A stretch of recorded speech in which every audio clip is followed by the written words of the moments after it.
Welcome back. You're listening to the Flow Sports Hour. This young lad has joined me on the show before and he's back with me now. It's Judd Plaisted, a.k.a. Rocket Ronny. Good to have you back, Judd. How are you? I'm good, thank you. How are you? Very well, thank you. Like I said, it's great to have you back on the show after a big season has wrapped up, and your stepdad and coach, Chris, joins me as well. Good to have you here as well, Chris. How are you going? Yeah, good, thank you. Thanks for having us. Judd, I'll start with you. We spoke mid-year and the season's wrapped up now, and you finished with 17 podiums and 15 of those were race wins. That's a pretty good ratio. How happy were you with your season this year? I was pretty happy with my season. It's been a good season for me to obviously come out and get a lot of podiums, a lot of wins.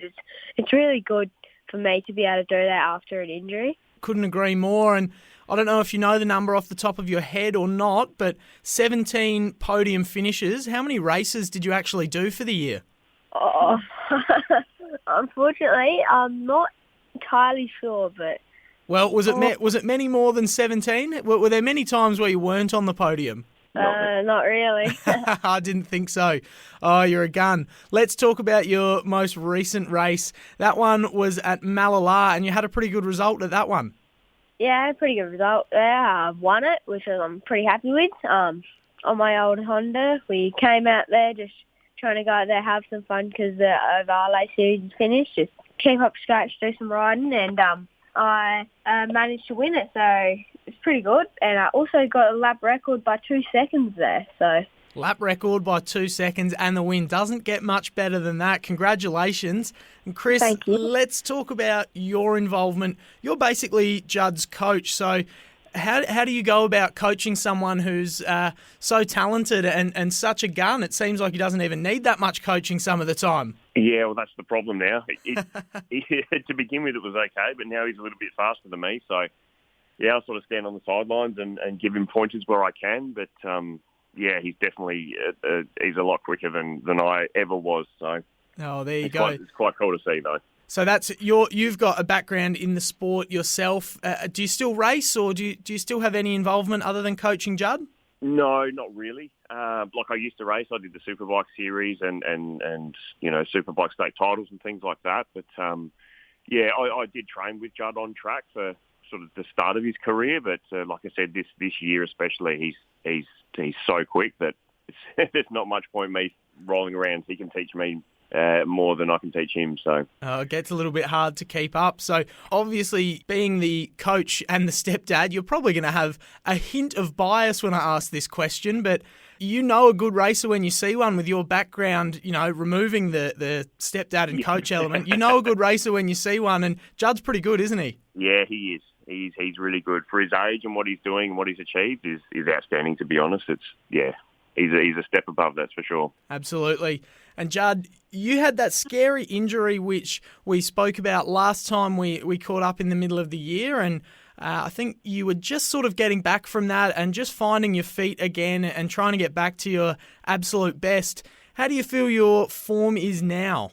I feel like it sounds weird, but I feel like once I came back from that crash, I've became better. Like, I've been able to achieve more things, and I just came back and I felt more natural on the bike than I did before. Amazing. I reckon most kids your age would suffer something like that, and they'd have a bit of fear. Yeah, they'd be a bit hesitant to get back on the bike and certainly to hit those top speeds, but it sounds like you're the exact opposite. You're pretty fearless.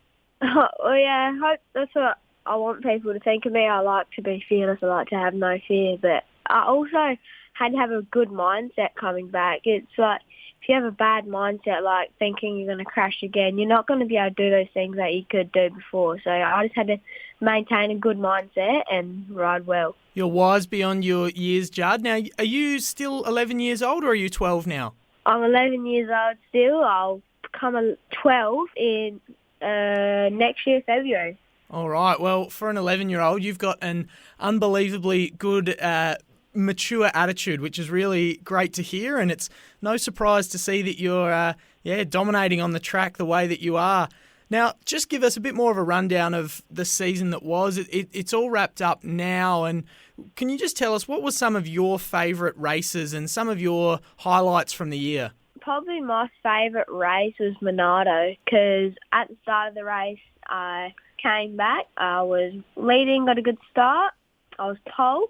For the first few corners I was leading, I came down a big hill and then I had a scary moment and I nearly came off the bike. So a few people passed me, I think 3 or 4 people passed me. And then one person crashed out and I had to fight my way back from there. It was pretty hard doing that because he had a 2-second gap on me, but I slowly but slowly chipped away and managed to win the race, which I was really happy with. Unbelievable stuff. What is the plan for the off-season ahead then? I just get a feeling you're the type of kid who doesn't like to sit still and chill out. I reckon you'll be flat out on the bike all summer. Is that about accurate? Yeah, that's spot on.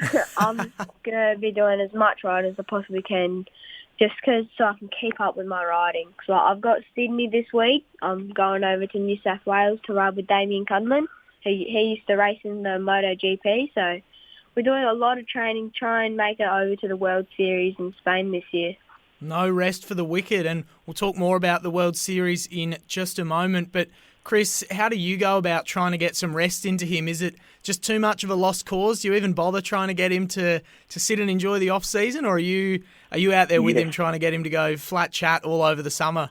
Yeah, no, he's pretty dedicated this year to like we just touched on, get to the Mini GP World Series. So he knows how much work he sort of has to put in over the off season to be ready for it. So he's dedicated. So at the moment I'm just the driver. So he'll sleep in the back of the van and I'll drive him all around the country and do what we've got to do. Oh, geez, you've got many hats, Chris. I can see that's plain and clear. So let's talk about that MotoGP in Spain a little bit more. That's the major goal for sort of next year? Yeah, it is. It is. It's obviously there's 17 or maybe even 19 countries now that participate in the Mini GP series. So the top 2 kids from every country will go to Valencia in Spain at the end of the year with MotoGP and basically all battle each other. So you need to qualify to actually get to the main race, and it's on the world stage, so everybody's watching. Fantastic. And what's the qualification process like for that? Is there a race that you have to win, or is it a combination of lots of races and results? Yeah, a combination of lots of races and results. So Judd will have to basically win the series here, which he's quite capable of doing. But yeah, win the series here, and then he gets a free ticket to Spain.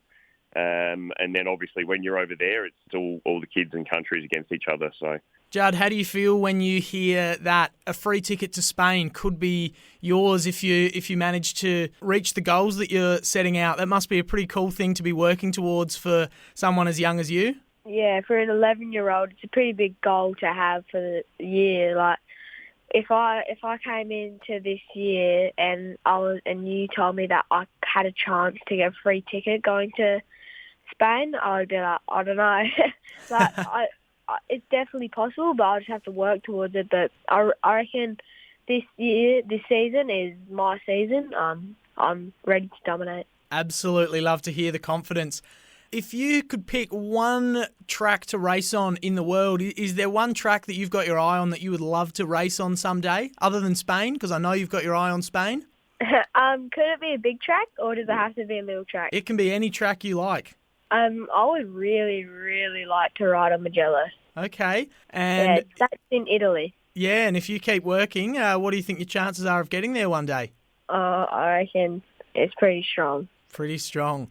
I absolutely love to hear your confidence. There is nothing that's going to be able to stop you at this point, as far as I can tell, with that attitude and with all the skill that you clearly possess as well, because like your stepdad said, there is really no slowing you down, and he can't keep up with you, and it seems like there's not many people who can keep up with you. Well, there is a few. I don't want to get too big-headed here. Judd, you're saying all the right things. Don't you worry about that. Well, we'll wrap things up there. It's been a pleasure having you back on the show. Chris, lovely speaking to you as well. Judd, try and enjoy some rest this off-season, but enjoy all the training and work towards getting to Spain as well. I'll definitely have you back on the show sometime in the new year, and hopefully we'll help you get towards that goal of making it over to Spain. Yeah, thank you.